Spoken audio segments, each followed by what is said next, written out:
cast from the coast. There's no more room in hell. The dead will walk here. They're coming to get you, Barbara. Here's Johnny.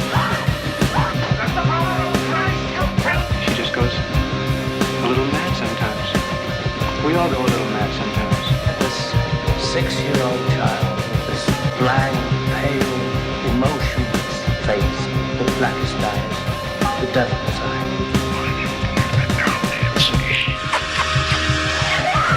The boogeyman is real, and you found him. Whatever you do, don't fall asleep. Have you checked the children? Welcome, everybody, to episode 30 of They Cast from the Coast, a horror-centric podcast with an East Coast flair. My name is Adam Miles, and I have with me, as always, Tim. Give me a big gaping stab wound to poke at, and I'm happy. Johnson! What? What? Carpenter's body bags. He plays the morgue attendant. Yeah. He's going through at the beginning of the movie, and he's going, natural causes. Damn it. Give me a big gaping wound to poke at, and I'm happy. Man. Oh, man, that's good. Tim? That was good. I'm good now. That was good. Good. I told you, there's going to be good ones. There's going to be bad ones. That was good. Lots of good ones. That one was an interesting one. Suits the theme. Definitely not one of your best. Oh, jeez, here we go. Always a critic, Dave. Yeah. Oh, man, it's all good. Tim, how you been, buddy? Good. Yeah, how's your week? No, same. Editing pictures and taking pictures and playing video games and watching movies and yeah. All the good stuff. All the good stuff that Tim does. Oh, man. Yeah, well, it's all right then. Anything new and exciting? I wouldn't say exciting. Exciting? No? Okay. No, but, just working on a bunch of cool stuff, secret stuff, and you guys writing. And your and secret projects, for frig's sake, man. I got secret projects, too! But you're part of the secret project. Yeah, you're part of one of I those know. secret projects. I know. So just calm Chill your out, tits Adam. there. Just calm down. Calm your tits. No. Never. No, but besides all that, nothing really new. Just finished watching a bunch of Child's Play movies with my kid, which was fun. Trying to decide what we're going to watch next. He wants to watch Saw, but I'm not. I don't know yet. No. No torture porn. Yeah. But what we have been watching, and I didn't know how many of these existed, but YouTube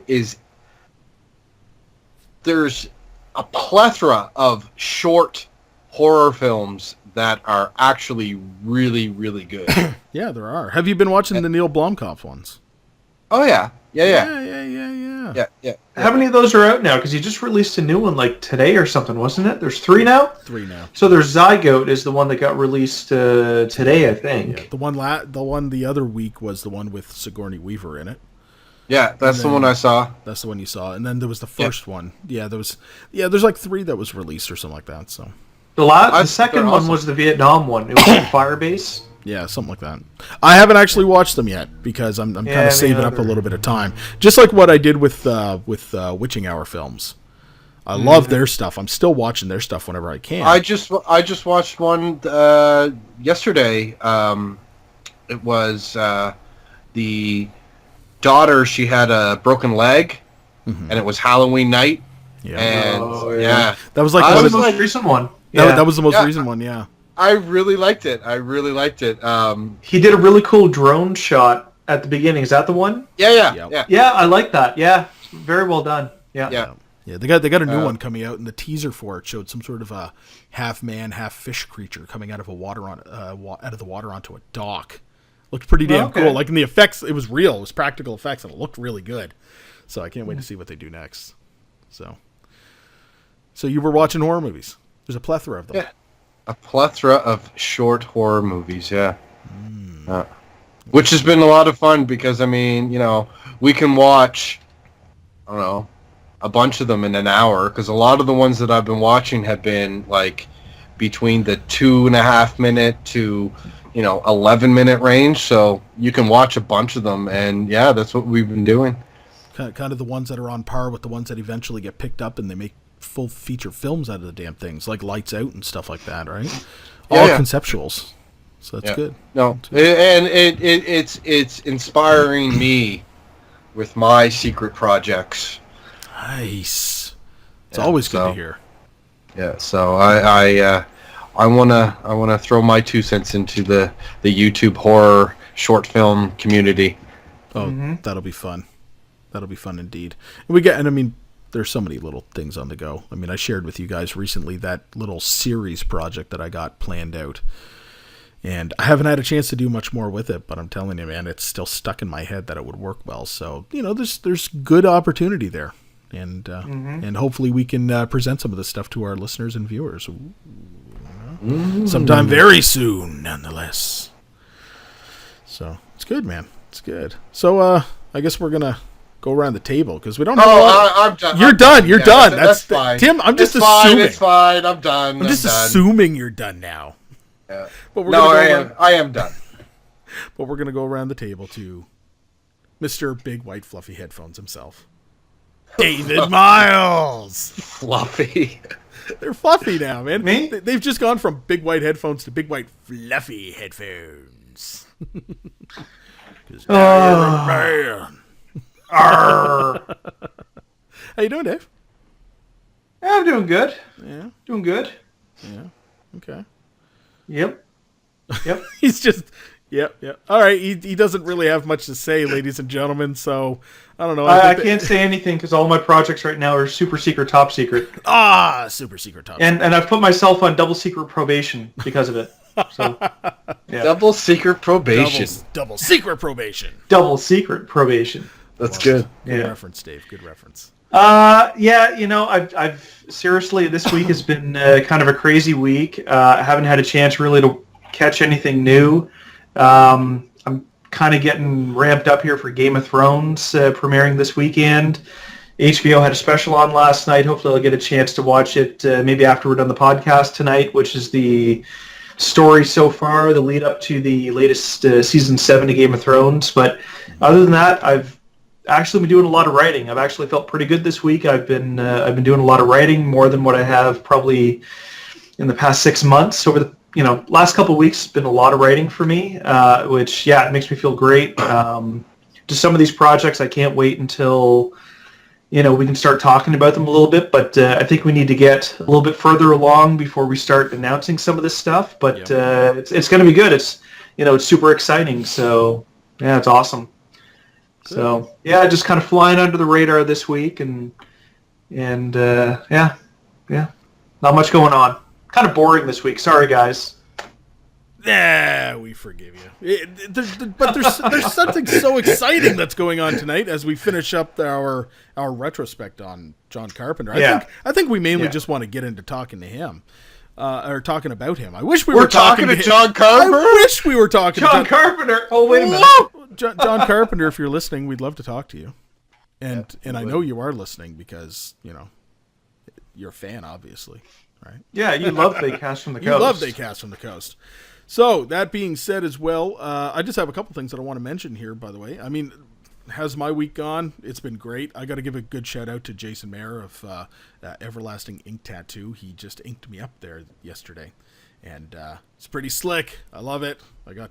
show it off for the camera, Adam. Show it off for the camera. Oh, well, you can't really see it if you're listening on iTunes, but it's Jason Voorhees and Freddy Krueger's glove holding it. His mask. So I'll post a picture on the main Facebook site so you guys can take a look at it. Actually, I'll wait until it's not so puffy and red.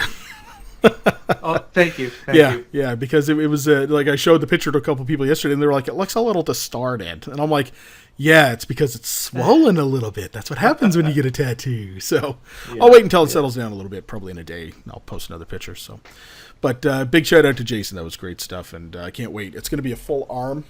So it's going to be a full sleeve when we're done, all different horror characters and stuff. So I'm looking forward to it. But other than that, everybody, I'm getting more and more excited. You guys have seen the new poster for Stranger Things season 2? Oh, hell yeah. That poster is beautiful. Yeah. It's gorgeous. And, we got so much good stuff coming up this year. Stranger Things 2, by the way, everybody, when that gets released, October 27th. Mm-hmm. The crew from the Misunderstood Art Company will be probably taking the time to subject themselves to said series. And a new episode of Binge and Purge! Yeah. And there'll most likely be 3 of us this time, because David's really, really high up on going, yes, I want to watch it all too. Awesome. So probably all 3 of us will be doing a Binge and Purge. So stay tuned for that. So. Yeah, it's going to be awesome. There's a lot of good stuff coming out this fall. Yeah. I mean, we've got It coming out in September. Yes. We've got the new Chucky movie, Cult of Chucky, coming out in October. Yep. And I just found out, today, that they've already shot the houses that October built. Part 2. Yes. So I don't know if you guys have seen Adam, I think you've seen it. Tim, have you seen it? Yeah. The original one? Yeah. What a great movie. That just completely came out of left field. I know it's a found footage movie, but that's an example of one that It works. It works. It Yeah. absolutely works, and it was scary as hell. I loved it, and I'm pumped for the second one. Well, Big fan of the first one, pumped for the second one. Well, the poster that they released showing the baby doll face character was just, I was just like, yes! As soon as I seen it, I was like, yes, Houses That October built part 2. Yeah. Can't wait to see it. So it's exciting. Yeah, this fall is going to be very good. It's going to be very good. Yeah, a lot of good stuff coming out. So that being said, we're going to cut it short with our roundtable because we're just going to talk. What? Anybody else? Say what? What now? You want to listen to more? Go back and listen to another great episode of They Cast from the Coast. But I do want to say one other thing before we get into the rest of this episode, though. We're going to be pushing and promoting on the Facebook page here very soon too. For anybody who don't really, catch on, as we say, we're East Coast and horror centric. We're actually from Nova Scotia. And one of the big things that's happening right now is that the Coast newspaper, a big media outlet in Nova Scotia, it's a free newspaper and stuff, but they got a big presence online and in the city of Halifax itself, is putting out for the Coast Best of Halifax 2017. We've already had quite a few nominations apparently for us, and we're going to be pushing a little bit more over the next couple of days for nominations. The top 6 in each category, and podcasting is a category. Top 6 will go on a voters poll, and the beginning of August will get voted on until mid-August, I think it is, and then the awards are going to basically be handed out. So we're gonna look to friends and family and listeners and everybody else to say They Cast from the Coast, Best of Halifax, Best of Nova Scotia. In fact, actually, is what we want to say. Mm-hmm. East Coast, Best in the world. Best in the world. Worldwide. Yeah. That's why people like John Carpenter want to be on the show, because we're the best in the world. Exactly. That's exactly so. All right, guys, so we're going to take a quick break, and when we come back, we're going to finish up our retrospective on Mr. John Carpenter. Yay!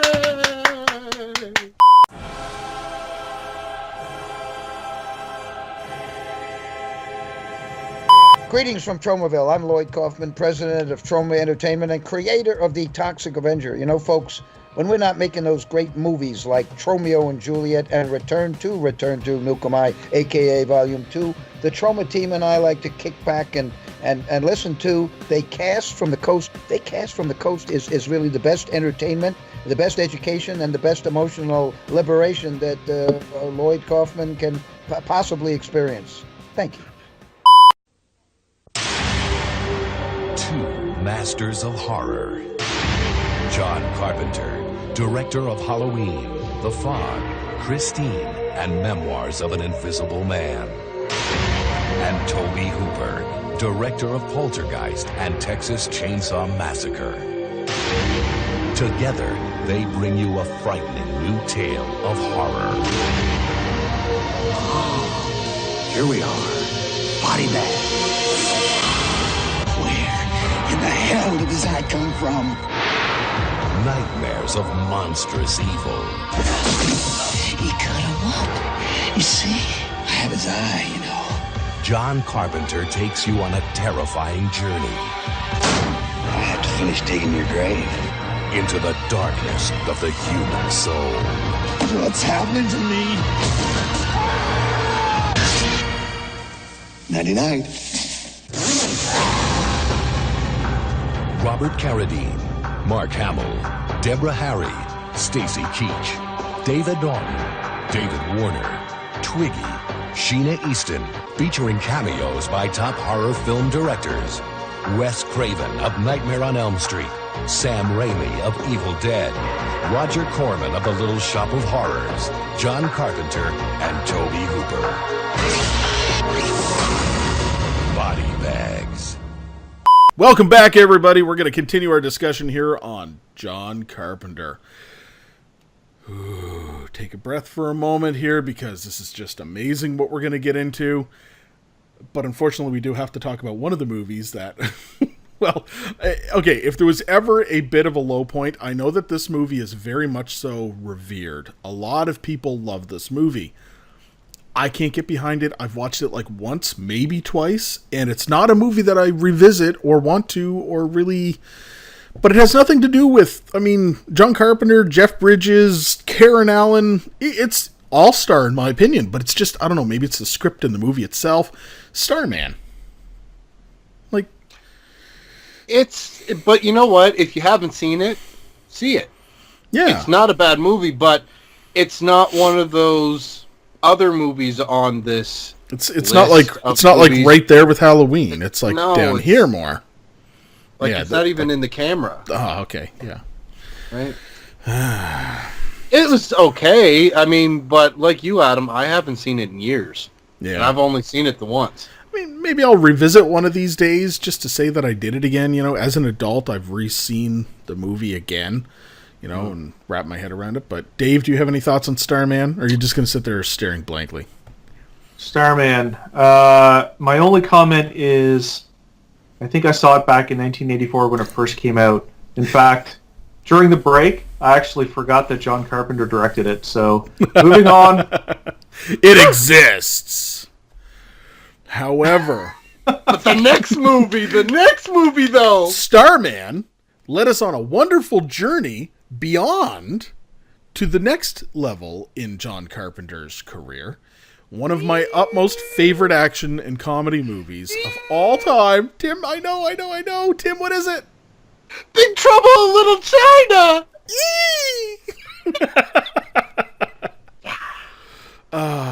Tim's namesake for the night, Jack Burton. Oh, man. Okay, well, first of all, it's the reteaming of John Carpenter and Kurt fucking Russell. After, like, 3 years of not seeing each other on set. Yeah, but it's a different take. It's a different setting and a different use of Kurt Russell's acting ability and John Carpenter's amazing, impeccable storytelling. Like, it's just, this is such a fun movie, and I have another little piece of trivia. Go ahead.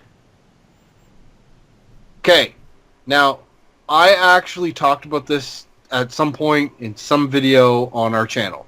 Okay. I don't know if it was they cast. I don't know if it was a red band. I could have just been talking to myself. I don't know. Could have been. I know that I have made noise out of my mouth about this before. Okay. But okay, so Kurt Russell, way back in the day, tried out for a certain little role in a certain little movie called Star Wars. No way. I don't know if you heard of it. Okay, so Kurt Russell tried out for the part of Han Solo. Ooh. And his demo reel, his reel for it, is a audition. That's what I was trying to say. Mm-hmm. I couldn't think of it. Is on YouTube, and it's fantastic because though it's weird hearing Han Solo quotes coming out of Kurt Russell's mouth, it seems right. Nice. Like, I think he would have been an awesome Han Solo. Harrison Ford is Han Solo, but if Kurt Russell was picked, it would have been awesome. So a lot of people in nowadays are when it comes up ask you tried out for Star Wars, your audition tape is online. Are you bummed out that you didn't get it? And he said no, because at that time so many thousands of people are trying out. He goes, you want to see what my Han Solo looked like, or would have been? Watch Big Trouble in Little China. Yes. You know what I'm saying? Nice. Nicely Jack said. Burton is his Han Solo impression. You know what I mean? Like, that was that's his version. what his Han Solo would have been like. And that right there is just, wow. Oh, it's amazing. But you know what's even funnier, too, is that I always pictured Jack Burton as a pre-gristled, bastardous Snake Plissken.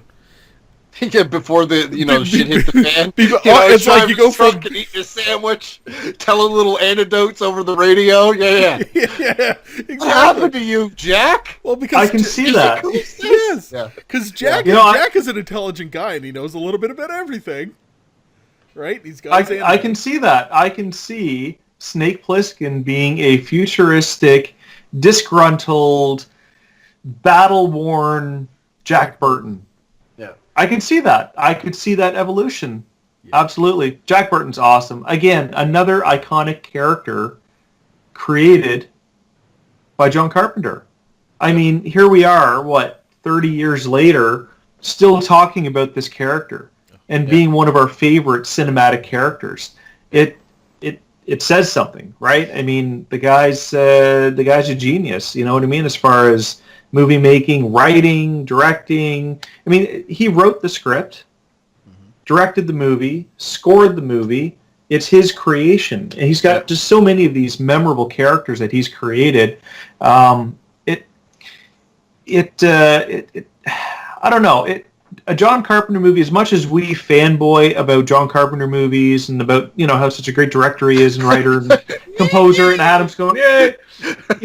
He certainly isn't for everybody, right? No. His movies typically bomb at the box office, and he, like George Romero, I think struggles a lot of times to get funding for his movies because he's a perfectionist, but he's also a purist, and what he throws on screen, he wants it to be his vision and not a tainted studio hack.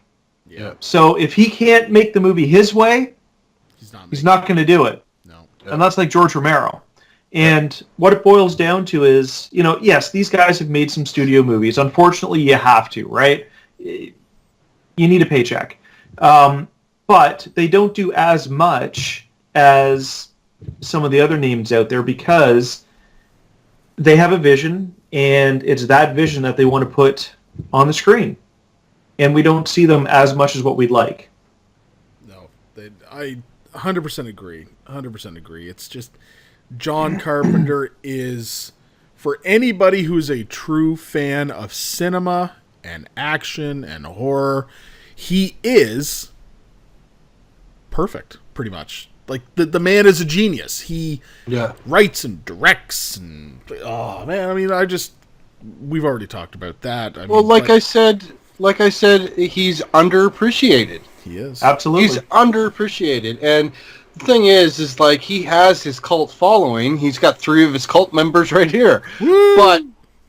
But like, it bothers me that, someone of such talent, like, he can do anything with cinema. Anything. Yep. Mm-hmm. He could literally make a movie by himself. Yeah. Like, he could make a movie by himself, and it would be excellent. And if I could fund it, I would. Yeah.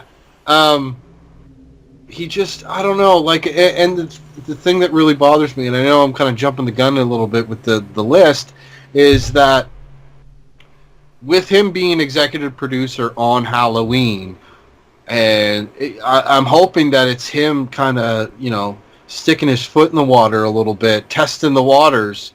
The man's 69 years old. I want one more John Carpenter movie. Yeah. right? I don't want him to do a sequel to anything. I just want one more original John Carpenter movie, whether it be horror, sci-fi, action, it doesn't matter. Just top to bottom, writing, directing, and soundtrack. Yep. See what else he's got. With Kurt Russell in it. With Kurt Russell in it. With Kurt Russell. Absolutely. Kurt Russell. Yeah. Oh, man. Yeah, so that's what I think everybody wants at this point. And watching his music videos is pretty cool, too, because they're like mini John Carpenter flicks. If anybody hasn't had the chance to go out and see like some of the videos that he did for like the Lost Themes and Lost Themes 2 and a bunch of other stuff. Oh, man. Beautiful stuff. Lost Themes? It's like an unreleased John Carpenter movie. Yes. You know what I mean? Like, I'm picturing, I'm like, what would be happening? Why did he write this? Picture it.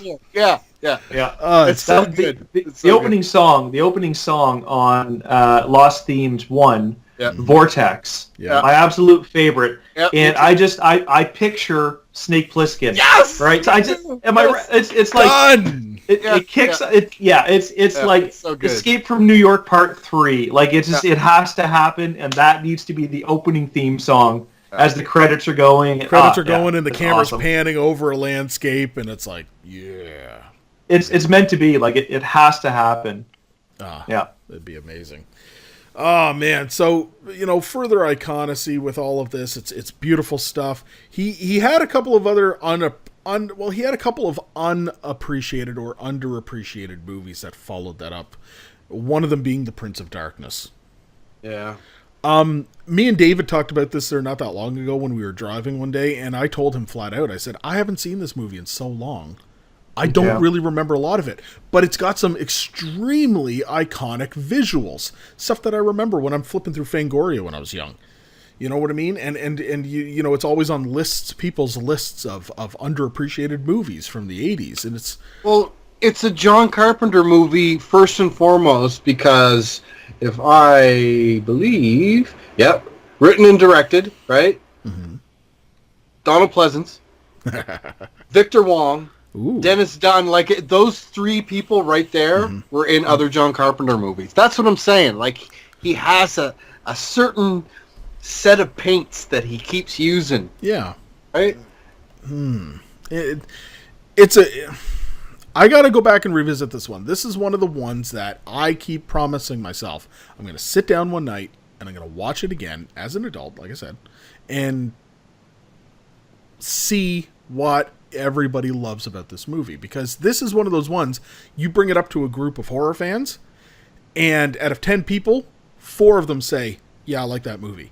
The other 6 go either A, haven't seen it, or B, I'm on the fence about it. Well, you don't need to promise yourself. You need to promise me and Dave right now. Okay. Look us in the camera. I promise. Right now. I promise I will sit down and watch this movie, The Prince of Darkness. Soon. Tonight. No. I got too much shit to do tonight. Including a podcast, by the way. We're in the middle of a podcast, so. All right. But that's what we're doing? That's extremely what we're doing here. Prince of Darkness aside, which, I mean, I can't really talk about the next real movie that he produced, contains, to this day, one of my favorite fight scenes ever filmed. The brutal knockdown, drag-out fight with Roddy Piper in They Live, which has turned out to be one of the most quotable movies in a long time, too, because of some of the stuff that happens, and one of the most visually... I don't even know how to put this. The movie visually has taken on its own persona in today's world. You see mimicking of his world. Obey and the aliens and everything else going on for like the last 10 years. It is like taken on its own persona in the real world. It's incredibly funny. They Live. I mean, it's what other movie has had a fight about somebody trying to put on sunglasses? Exactly. Again, another classic Carpenter movie. The only thing I wonder The only thing I wonder is, like, Roddy Piper in the lead role as Nada was good, but what if it was Kurt Russell? We're just going to play that game all night with every movie. What if it was Kurt Russell? It was Kurt Russell? Well, I mean, Kurt Russell could have very much easily played that role to perfection. Yeah, he can play anything. Yes, but he can. I think this has turned into a Kurt Russell retrospect. A John Carpenter Kurt Russell retrospect. That's what we should have did. We would cut down a lot of the movies. Anyways, so Roddy Piper was amazing in this movie. So good. And I like, because at that time, I believe it was 88, I'm not sure where he was with the WWF, and Roddy Piper, the persona, I don't know if he was still wrestling at that point, but the thing that I really enjoyed about this film and his portrayal was it was the polar opposite. Like, yeah, Nada was a badass. He's like, if I was in that position, I'd want to act like he did. Yeah. Like to go in a bank, with the sunglasses on and so sure of himself and the shotgun, and to say that quote. Now, would one of you like to say the quote? Dave. Adam. All right. I'm here to kick ass and chew bubblegum? Oh, I see you're done. Ah! No, go ahead. I'm here to kick ass and chew bubblegum, and I'm all out of bubblegum.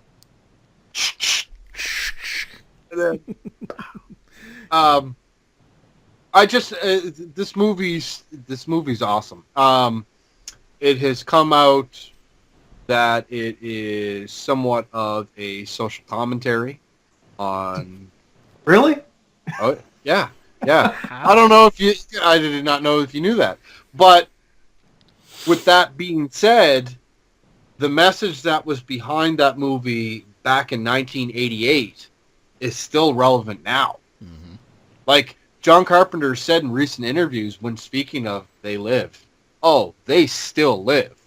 They're still here. You know what I mean? Like, and just what a great title for a sequel. They still live. Yeah. Oh. Right? No, Tim. No. Are you thinking what I'm thinking? Yeah. But I just I don't know, man. Like I've been saying, like they don't make movies like this anymore. I've watched this movie recently within the last month and a half. Yep. I literally just woke up. Someone made a spoof of that Kylie Jenner Pepsi commercial. Yep. With the glasses and they had all the They Live aliens. And I woke up really early one morning and I said fuck it and put on They Live for no reason other than that Pepsi commercial made me watch that movie. I obeyed. You see that? Yes. You didn't drink a Pepsi though, did you? I always drink Pepsi, man. Ah, shit, man. Pepsi's better than Coke. They got me. They got you. It had a different, one of those, like that little bum guy. You'll see me in the suit. I'll start taking you guys on the tour and stuff. Oh yeah, we got one of those things, Got one of those and things. I disappear, the watch or whatever. Yeah, I love that movie. It is awesome. You guys should talk about it. So, yeah, it's a great movie. However, this movie is great. It really is a great flick. It's got I'm gonna turn off. Am I going to log off Skype right now? No. Ops is on it. You're waiting for Adam to say something that's going to make you leave. It was okay. It's got awesome action. It's got very good acting in it. It's got a great premise. The ending is one of the best. The last 10 minutes of the movie, when everything's going to shit, is some of the funnest stuff in almost any Carpenter flick that there was out there. You know, it's really reminiscent of what he did with like Big Trouble in Little China and stuff like that, right? It's fantastic when the aliens are being unveiled and all the makeup effects and everything's going on. There's nothing I really don't like about this movie. It's a great movie. Like, but I feel like there's a but. No, there's no but there, Tim. Well, there's a tone. I don't trust you right now. There's an upwards inflection. I'm Ron Burgundy. Dave, do you have anything to add to that? Hi.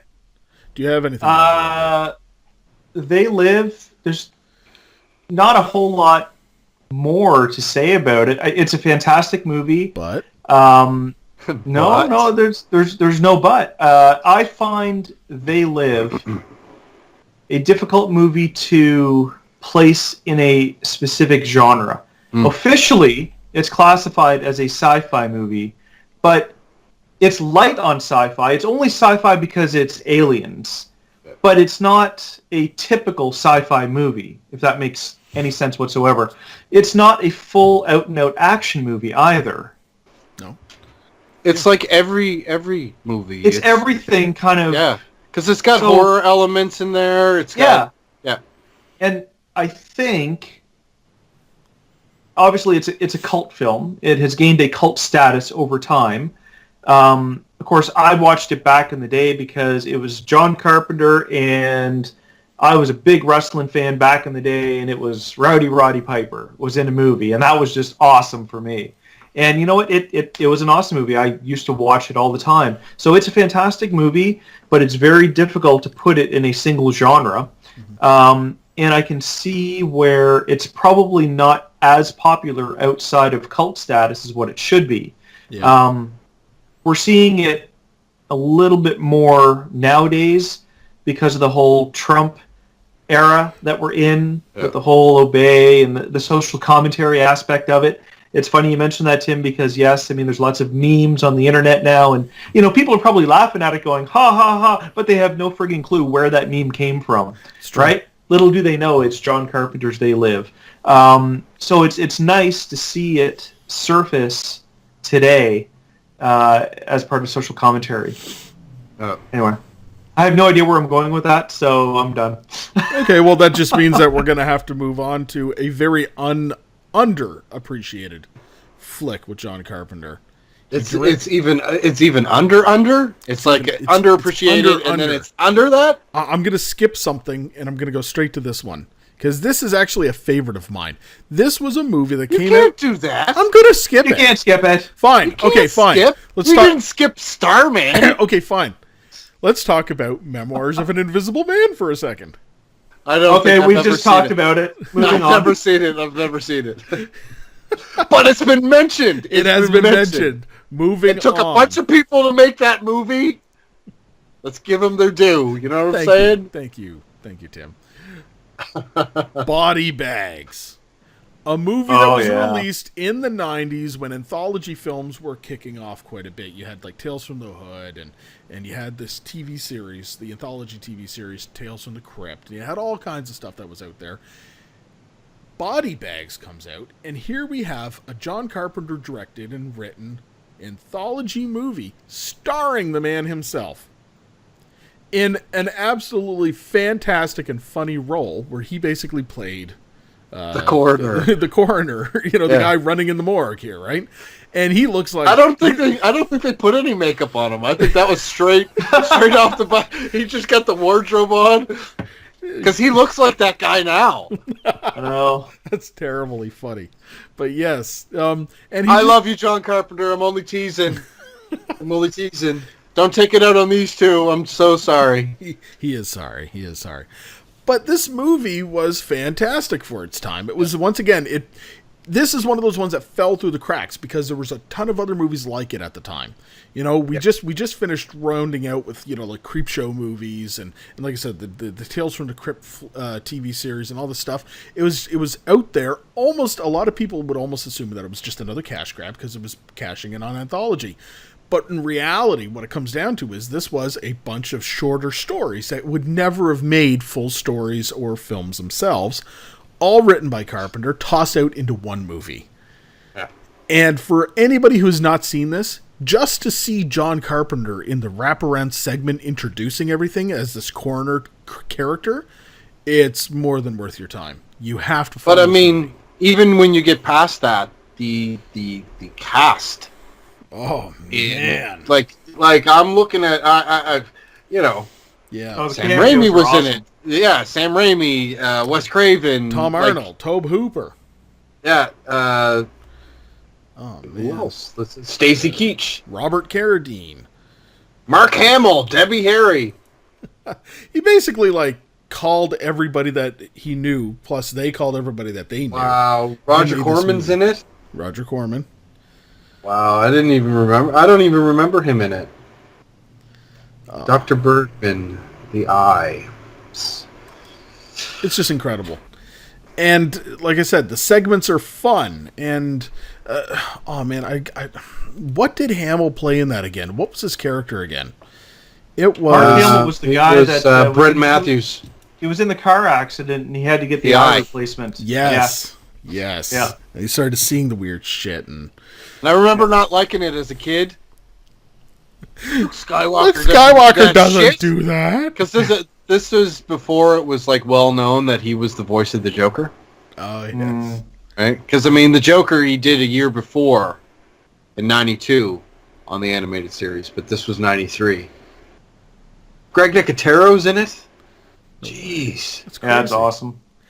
My favorite one is the first one, the gas station. The favorite episode. That's hands down. I rewatched this movie probably about a year, maybe a year and a half ago, and just that whole opening segment, the gas station with all the cameos, and it's well written and well directed. I just had a smile on my face the whole time when I was watching it. Like it's so good, right? It's campy, it's corny, but yet it all works together. Like it's so good.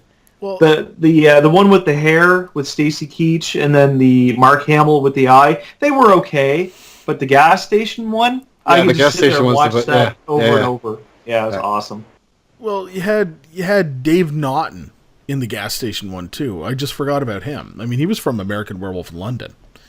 Yeah, and he was in that one because I was thinking to myself, okay, like there's that one guy. Who was that for a second there? But yes. Oh, yeah, the gas station was absolutely fantastic. They were all just really good, rounded segments, is what it came down to. Mm-hmm. So, when Body Bags was out the door, and it was a direct-to-video type release. I don't remember that ever having, like, a theater release or anything else. But John Carpenter kind of came back with another mind fuck of a movie. Oh, yeah. And this movie, with Sam Neill in it, turned out to be on the top of a lot of people's lists for a fantastic movie. Just, you got to watch. We had In the Mouth of Madness. It's because it's amazing. Yes. That's why. I mean, this is Carpenter horror, out and out, like just Lovecraft-inspired horror. Mm-hmm. Yeah. I can't say enough good stuff about In the Mouth of Madness. I mean, it is a complete mindfuck from beginning to end. Oh. Even the end, you're going, what the hell just happened? What the fuck did I just watch? happened there? Yeah. I'm going to have to go back and rewatch it because I know I must have missed something or like what happened there? Yeah. Awesome movie. I haven't seen it in a little while. That's I thought you were going to say, I haven't seen it. Yeah, I seriously thought you were going to just say, you did this big intro, and then John Carpenter, blah, blah, blah, and then... I haven't seen it, though. But I couldn't get away with that, because me and David sat down and watched this one when it first came out, so he knows I've seen this. Oh, yeah. So over and over again. We watched it over and over again. But I haven't seen it in a while, so my only question about this movie is, does it hold up? Absolutely. It does? Okay, good. So Absolutely. Another viewing of this movie, it should hold up well. But again, that's the same thing I've been saying this whole episode, is John Carpenter's work, 9 times out of 10, is timeless. Yeah. Yeah. You know what I mean? Like, until... Go ahead. I was going to say, until you get to something like what he did after this, which was probably, in my opinion, out of the movies that I've seen... It was one of his more bigger budgeted studio type movies, but it's probably one of the lowest end scale of likability movies that I've seen from Carpenter. But it might not be his fault. It might entirely be what it's based on and the story and everything else. He made the remake to Village of the Damned. Mm. And I have yet to know anybody who can honestly look me in the face and say, oh, it was a great frickin' movie. That was fantastic. Even though it's John Carpenter. Give him all the credit. It was trying to recapture what that original story did to people in that time. And it didn't translate very well to the time when it came out, or even to now. He was hoping to do what he did with The Thing. Yes. With this. And, you're absolutely right. Like, yes, it had Christopher Reeve in it, and that's awesome, and Kirstie Alley. Yeah. But I don't know. It's my least favorite John Carpenter movie. It was well made. I know. It was a well-made movie. It was shot well. It looked good. It was acted well. But the story and how I felt about it, and the characters and the whole evil children bullshit really didn't captivate me. It was on the low end of the scale of likability. But I got to give him credit.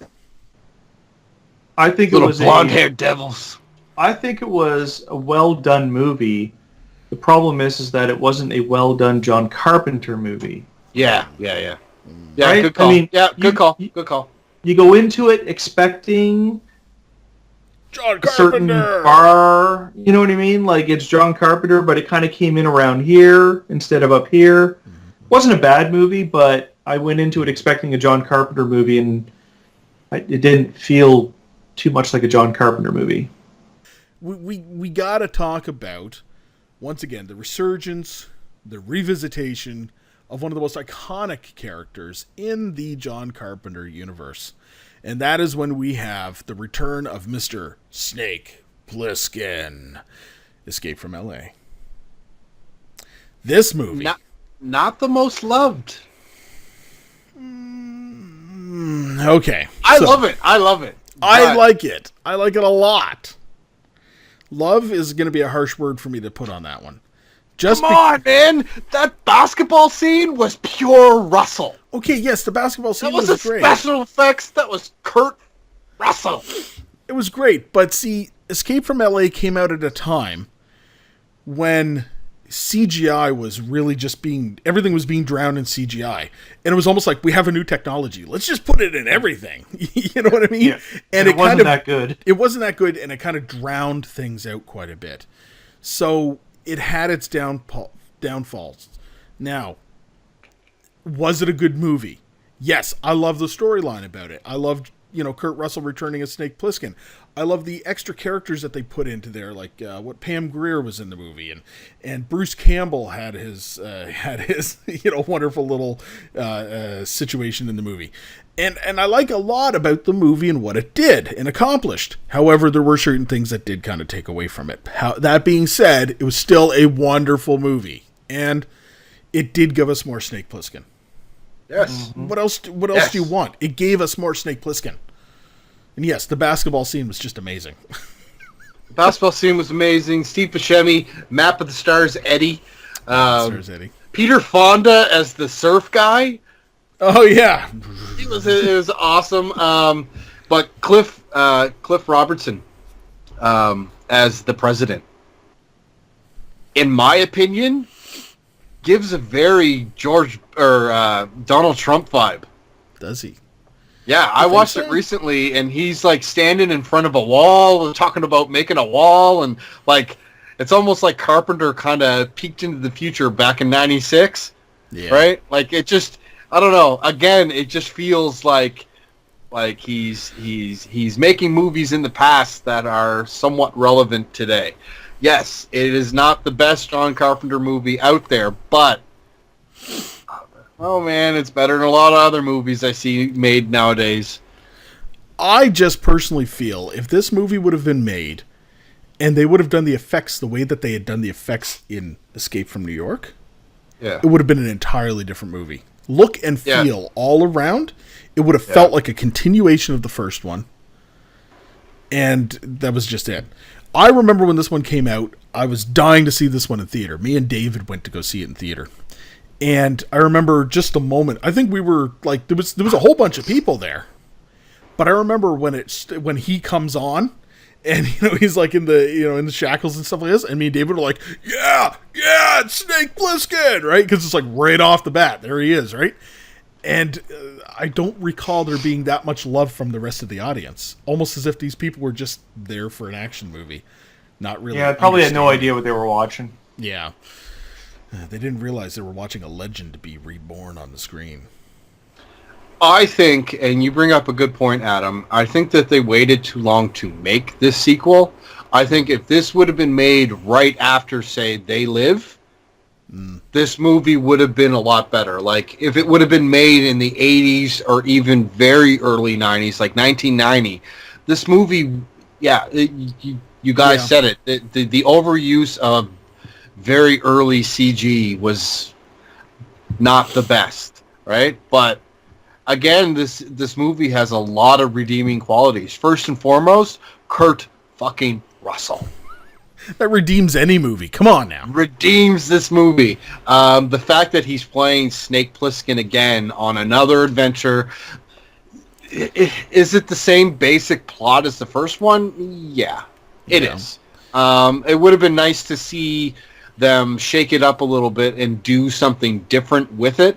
It's almost like you could watch both movies side by side and the beats strike at the same time. Yeah. You know? Yeah. But Kurt Russell, once again, he didn't lose his stride in this at all.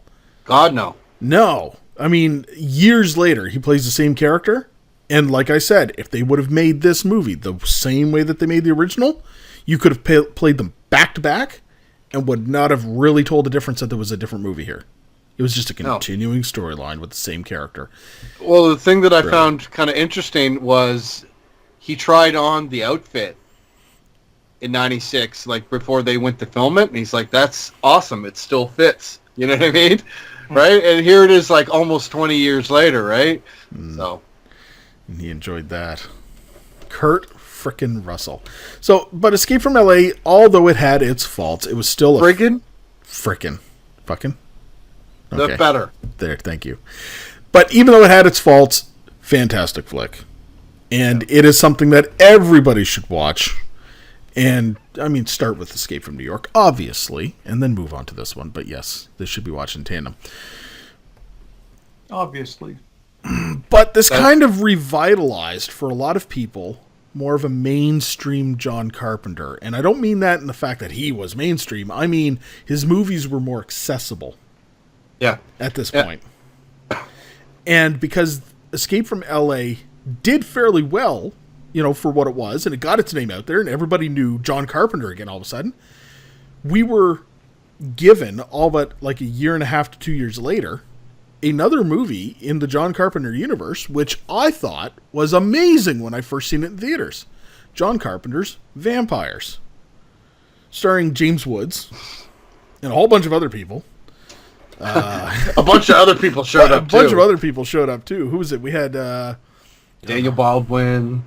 Yes, and Cheryl Lee. She was one of the chicks that was in the movie. Yeah. Well, of course, Cheryl Lee is Laura Palmer, Twin Peaks. Yes, that's right. Thomas Ian Griffith and Mark Boone Jr. was in it. I love that guy, man. Great Sons of Anarchy. The movie, I mean, it had a whole bunch of people in it, but this was a movie that kind of came out, and it was just action and horror fans, regardless if you knew who John Carpenter were flocking to the theaters to see this movie. And I remember going to the theater and seeing this movie and thinking to myself, this is like stride for stride. This is a Carpenter flick. And it was fantastic. It was almost like this movie came across to me, and I know it has nothing to do with Carpenter, the original, what I'm going to talk about here, but this was like if John Carpenter made a movie about the Frog Brothers growing up and hunting vampires. Yeah. This would have been his take on it. You know what I mean? Yeah. Like because of the inventions that they were doing, And the way that they were killing them and dragging them into the sunlight and all this kind of weird shit. Like it was almost like if John Carpenter had taken like a sequel to The Lost Boys. This would have been John Carpenter's sequel to The Lost Boys. Yeah. And I love thinking about it in that way. And this movie also, in my opinion, caused a resurgence in a love for vampires. It didn't end well. It didn't end well. No. That resurgence, it didn't end well. No. No. I don't think anybody can agree to that, or can agree that it would ended good. But with the success of Vampires, and it went on to have sequels that had nothing to do with John Carpenter. He just kind of let it go, and the studios took it over. And the sequel had like John Bon Jovi as like the James Wood type character, and it wasn't that bad. It just didn't have anything to do with Carpenter anymore. That we got introduced to another John Carpenter film, which was years in the making. But this one here, Tim, had a whole different twist, didn't it? Yeah. Ghost of Mars. Yeah. It's a love-hate movie. Yeah, it's a love-hate. For purely a John Carpenter flick, it's a John Carpenter movie. It had the basic, story tropes and the music and like the cinematography. It felt very much like a Carpenter movie. It's not the best out of all the Carpenter movies. It was okay. But what makes it sting a little bit more? Just a little bit. It wasn't supposed to be that. It was the original third chapter of the Snake Plissken trilogy. This was originally supposed to be Escape from Mars. Yep. And due to the box office failure of Escape from L.A., John Carpenter said, well, it's a good story. I got this ready. Snake won't be in it. Now, this is one movie on this list that I can say, can you imagine if Kurt Russell was in it? Would have been better. Because he was supposed to be. It would have been. And, watching this movie recently after finding that out, yes, this would have been awesome. So what was that? Ice Cube's character would have been Plissken? I think it was a combination of Ice Cube and Jason Statham's character, like some of the action set pieces, but primarily Ice Cube's character would have been Snake Plissken, because, the criminal and ends up being a badass. Some shit. Yeah. And I mean, this movie had it Ghosts of Mars, it hurts. It hurts my feelings. It hurts because the movie visually was a good movie, and it did have a lot. I liked the way that they looked, the creature characters. I thought it was pretty decent. You know what I mean? The cannibal alien, human things, right? With the baggies under the eyes and the writings, the script, and all that kind of stuff that was on them. I thought it was pretty cool, and I could get behind that indeed. Yes, this is definitely a movie that if Kurt Russell was in it, and it was Escape from Mars, would have probably blown everything away at the time. Well, see, and the thing is I don't understand. all right, Ice Cube's character was Desolation Williams. Okay. Why wouldn't you just put in Kurt? Because it wasn't. Ice Cube wasn't the main character in it, right? No. You had a whole group of people. It was very much an ensemble cast, which is very different than any of the other Escape movies. And they should have just put him in it. They should have just did it. Even if it wasn't a Snake Plissken character, he should have been Desolation Williams. No, he should have been Snake Plissken. Yeah, that's true. He should have been, but Kurt Russell playing Desolation Williams would have been awesome. Well, that's what I was just thinking. It stings now, but what if it was actually Kurt Russell in the role, but it wasn't Snake Plissken? If it was just Ghost of Mars, it still would have been great. I think it would have made the movie better. But it would have been a tease, because it would have been like, just put the patch on, man! Get the gun, put the patch on, and change the title. Say something witty. Throw a basketball. Yeah. Oh, man. Yeah, no, I like Ghost of Mars. It's one of those movies that I revisited a couple years ago, and I thought the same thing. I thought it was great for what it was. It was a Carpenter flick, period. So, then we kind of lost Carpenter for a few years. Where'd he go? What happened to him? We lost him. He fell off the radar. Carpenter has been openly subjective of, or he's been openly talking against studio films, the way that people get handled, when they're making movies. He doesn't appreciate a lot of what the bullshit that he's gone through in his career. And I can't blame him. I really can't blame him. He's dealt with some nasty bullshit. But due to the successes and failures, continuous in the shit that he's dealt with in his career, he kind of left us for a while. And all we'd really get is Fangoria interviews and Glory Day discussions and when are we getting the next John Carpenter thing. But that another resurgence occurred, but it was in an unlikely situation. And what happened was a whole bunch of horror film directors got together and decided to create an anthology TV series, a la Tales from the Crypt type of whatever, called The Masters of Horror. And they had, Usna and Carpenter and name them, Mick Garris. They were all in there. And Carpenter got to do one in the first season and one in the second season. And the first one was Cigarette Burns. Pro-Life. No, Pro-Life. Cigarette Burns really? Was the first one. Pro-Life was the second season. Cigarette Burns, right. Yeah, I'm looking at it right now. 2006. Yeah, Cigarette Burns was great. Cigarette Burns was like one of the best. That was like one of the top in the first season. It was amazing, and it was like one of the last ones that they put on TV too, because it was like coming to the end of the season, we're like, oh, when are we going to see the Carpenter one? And all of a sudden it was there, and it was amazing to watch. And then they had Pro-Life in the second season, which was fantastic on its own too. It wasn't as good as Cigarette Burns, but it was still fantastic. But what bugged me a lot was that it was supposed to be this big, and it was for horror fans, a resurgence of horror, in these horror directors, but it didn't really go anywhere. It's unfortunate. We got 2 seasons of it, and they're small seasons. And then Mick Garris followed it up with a quintessential season 3 under a different name called Fear Itself, which I have the DVD set for. It's decent if you haven't seen it. It really is.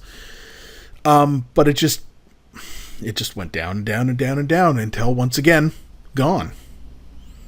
And where's John Carpenter? He left us again. Because he's underappreciated. No one understands his genius. And this time around, it took 4 years for him to come back into the spotlight. And he basically decided for a movie that was like funded independently to make a movie called The Ward, which has not been seen by a lot of people. And it's on a lot of people's must-see list or to-see list. But I mean, it was a movie that was 7 years ago when it came out. I remember seeing it when it first came out, and I thought it was a great movie in terms of the fact that it was a Carpenter flick. It looked like a Carpenter flick. It felt not necessarily like a Carpenter flick, though. It had the tone, and it had the writing, and it had the character. However, and this was my only gripe with the movie, it didn't visually appeal like a Carpenter flick to me.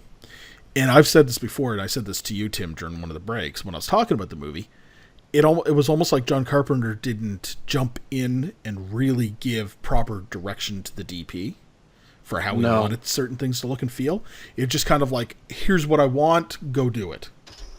You know what I mean? And probably just kind of sat there mainly dealing with the actors and then the editing after the fact. I liked The Ward. I've only seen it the once. It's not on my necessary, my replay factor. I don't dislike it, but like you said, Adam, it didn't feel like a John Carpenter movie. And this is his big return. He hasn't really done anything in like the 2000s. Like, in my opinion, Ghost of Mars was his last John Carpenter, what we know. Like, yes, Cigarette Burns was good and Pro-Life was good, but they weren't movies. They were TV episodes, right? Teasers. So the last John Carpenter was Ghost of Mars, and 16 years ago. The Ward had like the essence of Carpenter, but it just wasn't full on. You know what I mean? Like it was almost like someone was emulating John Carpenter. Yeah. You know what I mean? Like, yeah. You know, like I was inspired by John Carpenter, so I wanted to make a movie like him. It was an ode but it wasn't to just as good. Yeah, an ode to Carpenter. It wasn't bad. No. But this all brings up where John Carpenter is now. And as a horror fan, and we've talked about this already in the episode, but let's just talk about this again for a second. Where is John Carpenter now in the world of horror? It isn't in the movie making at this moment. He is rocking it out and producing some of the most amazing and quintessential soundtracks without a movie. It is really what it is.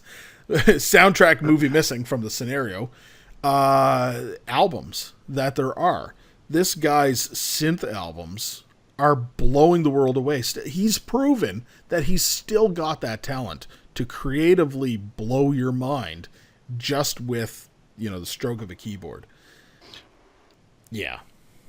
Well, what I think it is that, like we've already talked about, making movies nowadays is very much a group thing.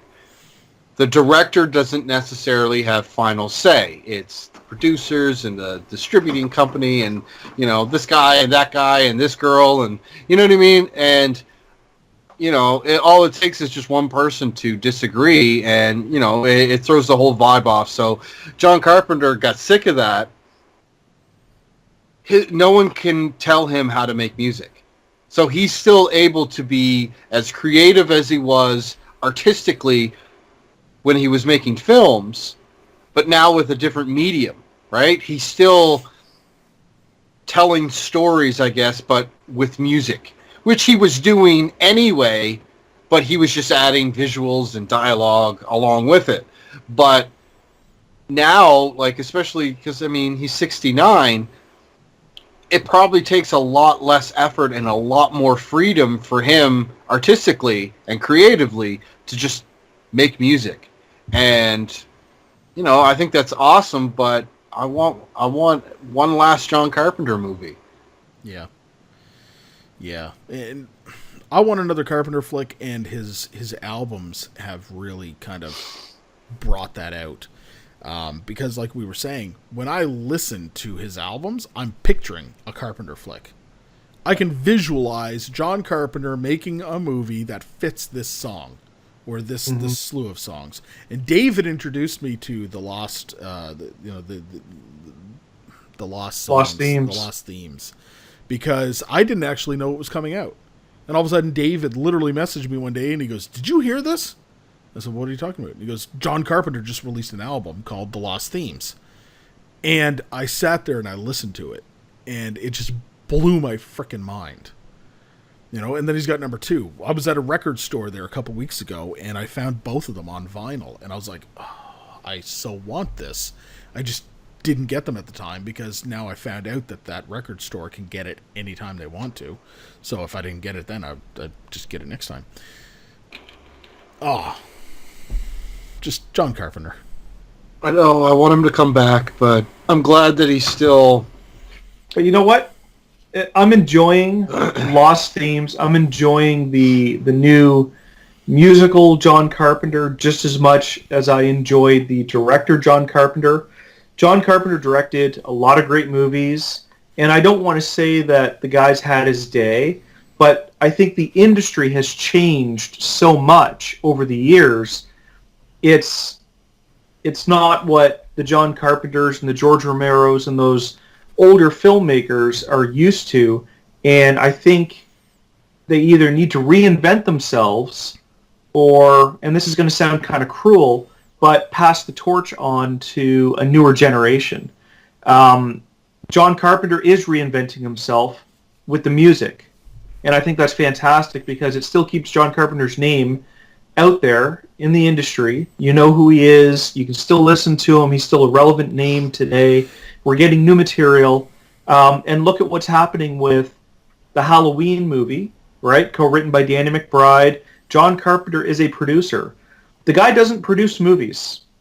John Carpenter is a director. When John Carpenter makes a movie, it's John Carpenter's Halloween, John Carpenter's Christine. He doesn't produce. It's his material that he makes. So for him to throw his name on as a producer, to me that means something. I think the upcoming Halloween movie, I'm hoping, but I think it's going to be special. I think it's going to be hopefully what we're looking for. And, of course, we mentioned this in a previous podcast, the big news a couple months ago. We are getting a reboot of Escape from New York, directed by none other than Robert Rodriguez, with the full support of John Carpenter, who I'm not sure if he's going to be a producer on that one, but he's given his full blessing to Robert Rodriguez. And as far as I'm concerned, now that I think about it, Robert Rodriguez would be the only one that I could see possibly doing something like that and doing it justice, because he's another amazing filmmaker. Well, just look at how similar Snake Plissken is to the character of the mariachi from Desperado. Yes. Do you know what I Mariachi. mean? Yeah. So, I agree with you, Dave, about the whole passing the torch. But like I said, I feel that this man has at least one more movie in him. I do. You hear it in Lost Themes and Lost Themes 2. He still has that vision, and I think someone just needs to throw money at him. Okay. Yes. Write a story. You do what you got to do. This could be your last movie. Yep. What do you have left to say? He has to write it. It has to be a John Carpenter story, directed by John Carpenter, scored by John Carpenter. Starring Kurt Russell. Fucking Russell. Here's the problem with the Ward. I got your heads. Here's the problem with the Ward. Directed by John Carpenter, but it wasn't written by him. I don't even think he did the score. It was just a movie that he was presented. They wanted to throw a big name director at it, because if anyone other than John Carpenter directed it, it just would have been another movie in the DVD $5 bin. Well, the thing is that a lot of the movies in his that he's directed, he didn't write either. Like, I mean, he didn't. True. You know, like there's a bunch. That Starman, he didn't write that. Starman. Starman. But I don't know. Like, I feel really bad.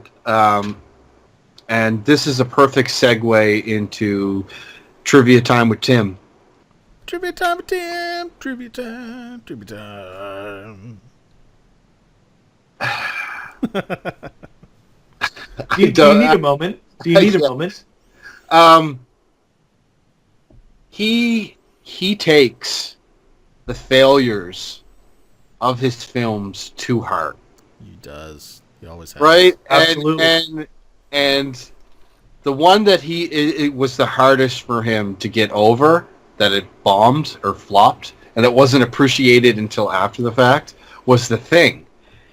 Apparently, he almost quit film altogether at that point when that bombed. Because it was such a passion project for him, and he put so much blood, sweat, and tears into this film, and then when it didn't do as well as it should have, he took it to heart. He takes every failure of all his films to heart, and that just goes to say what kind of like man this guy is. Like, he's putting his all into it, and when it doesn't do, like, he wants to share it, and when people aren't accepting and liking this material, it hurts his feelings a little bit. Like, that makes me like him all the more. Right? Some other trivia. I thought this was pretty interesting. His son, Cody Carpenter, got John Carpenter hooked on playing video games. And when Cody was growing up, the two spent so much time together playing. Early games, Sonic the Hedgehog. As an avid gamer, he continued with games with his son and independently. And some of his favorites as of 2013 are Dishonored, Assassin's Creed 3, and God of War. Nice. That's awesome. I did not know that he was a gamer. That's amazing. That's cool. And he's got good taste. God of War. There has been so many movies that he's been offered and turned down. He was offered the chance to direct Exorcist 3. He said in an interview he almost directed Tombstone. Ooh. He turned down the chance to direct Zombieland. Oh, what? Okay, that was a good movie to begin with, but oh my god. Turned down the chance to direct Fatal Attraction. Turned down the chance to direct Top Gun. Turned down the chance to direct the Eddie Murphy movie The Golden Child. Like, this man was being thrown movies. No, don't want to do it. Don't want to do it. But some of these, like, wow. Like The Golden Child? Yeah. That's weird. Like, can you imagine a John Carpenter directed Top Gun starring Kurt Russell? Right? But he would be Goose, not Maverick. Yeah. Oh, no. Kurt Russell would definitely be Maverick. He was also given the chance to direct Firestarter, which would have been another Stephen King movie from 1984. That would have been cool. But was replaced when The Thing did poorly at the box office. Oh. I know. And it's funny because, like, The Thing is so much better than Firestarter. Like, Firestarter... It really is. You know, it's a classic movie, but the book was better because, you know, good old SK. But, it really hurts. Really hurts. Reading all these. That's a lot to read, too. Yeah. Oh, I'm literally scrolling. I don't know what else is left to say, but we here at They Cast from the Coast have a huge love for Kurt Russell.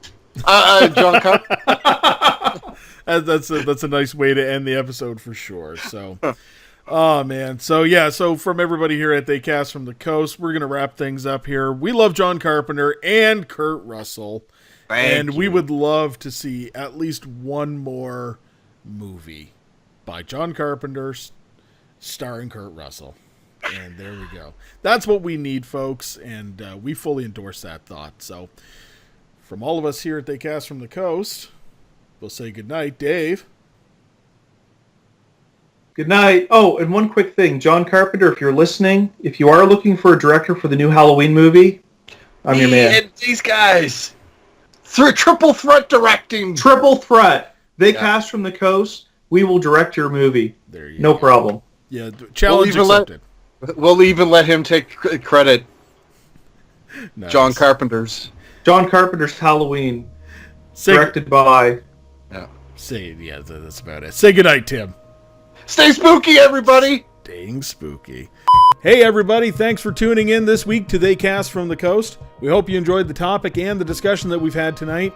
We're very excited about everything that's being produced right now in conjunction with the Misunderstood Art Company. Subscribe to the YouTube channel. Say hi in the comments section. And just in general, check out the other content that's being offered, once again, under the Misunderstood Art Company.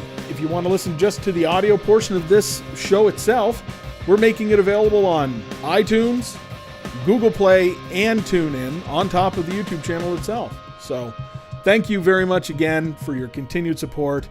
Check out the rest of the Misunderstood Art Company's offerings. You might even see some familiar faces. And until next time, take it easy.